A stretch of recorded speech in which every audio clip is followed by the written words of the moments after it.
They're running in places where Trump's immigration agents are being deployed in large numbers, places like Chicago and Charlotte, North Carolina.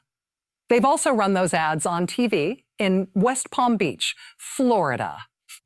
I guess on the unlikely chance that somebody with an itchy conscience might be watching there as well. Recently here on the show, we reported on a scrappy, beautiful little community on the coast of Oregon, a town called Newport, Oregon, which is a Dungeness crab fishing town. The Trump administration apparently wants to put some kind of immigration prison in that town. The Trump administration also took away from that town the Coast Guard rescue helicopter there.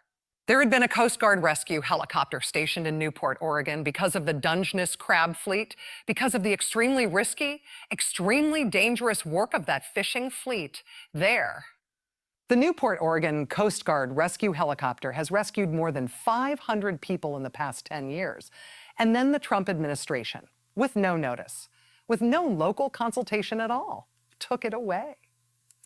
So we reported here recently on locals in that town protesting against the removal of that rescue helicopter and protesting against the Trump administration's apparent effort to put some kind of ICE prison in that town. One Texas contractor that had been seeking land in the town near the airport, presumably for the immigration prison, pulled out and dropped their request to the town as soon as the locals started to protest. Well, now the town of Newport has got their helicopter back as well. Local protests, huge local turnout at town halls and local government meetings, both Oregon U.S. senators getting involved, a lawsuit brought by the locals that was then joined by the state. They, as of now, have their rescue helicopter back just in time for the start of the crab season. The local state rep in that town told us today that he and a local fishermen's wives group were told by the Trump administration that they'd taken the rescue helicopter away in the first place because of personnel issues, staffing shortages.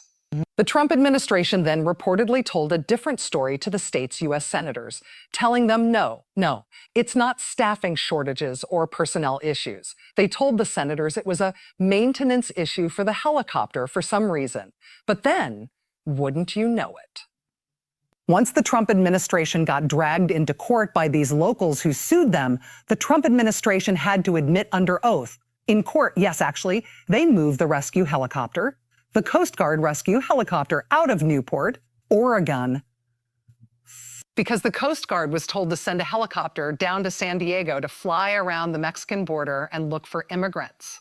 That was the story. The comprehensive fricking uproar in that town has got them their Coast Guard rescue helicopter back, and so far it means no immigration prison is going up in that town either. Sometimes when you fight, you win. Tonight, we're going to be talking to the app developer who made the app, the Ice Block app. Remember this one? We talked about this on the show as well. The Ice Block app is an app for your phone.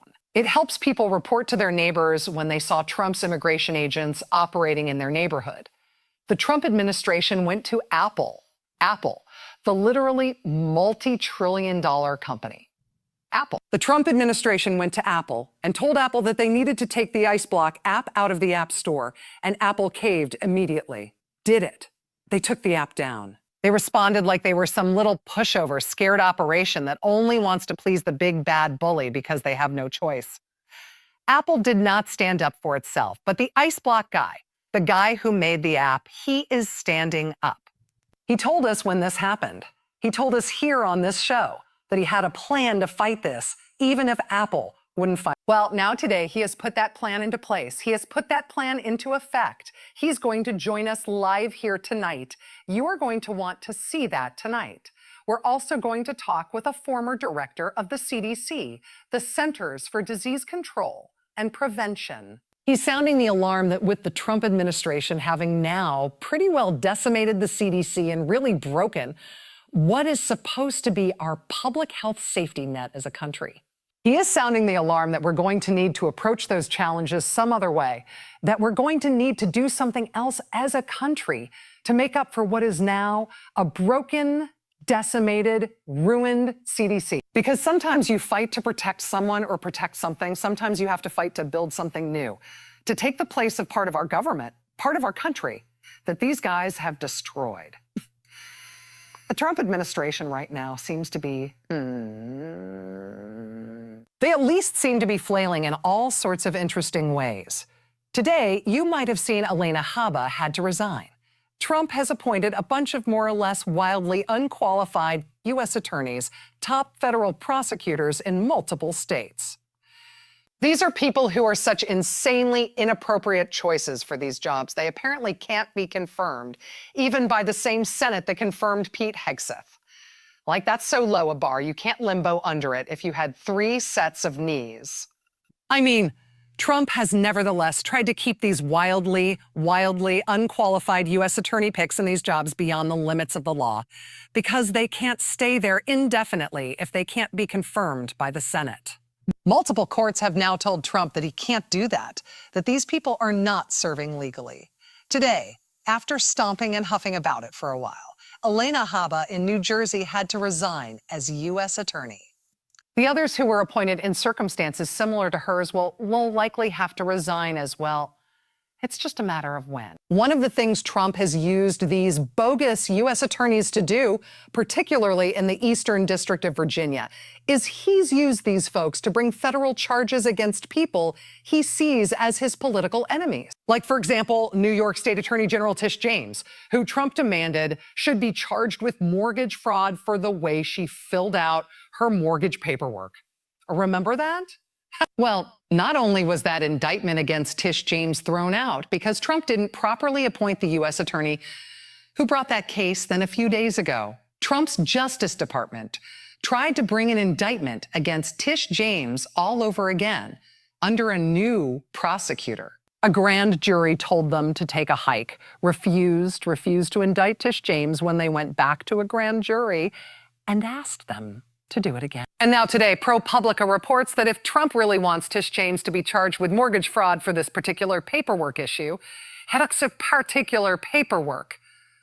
well, he should probably check his own files because Trump's own mortgage paperwork from his own mortgages in Florida turns out to be filled out exactly the same way that Tish James's paperwork was filled out, right?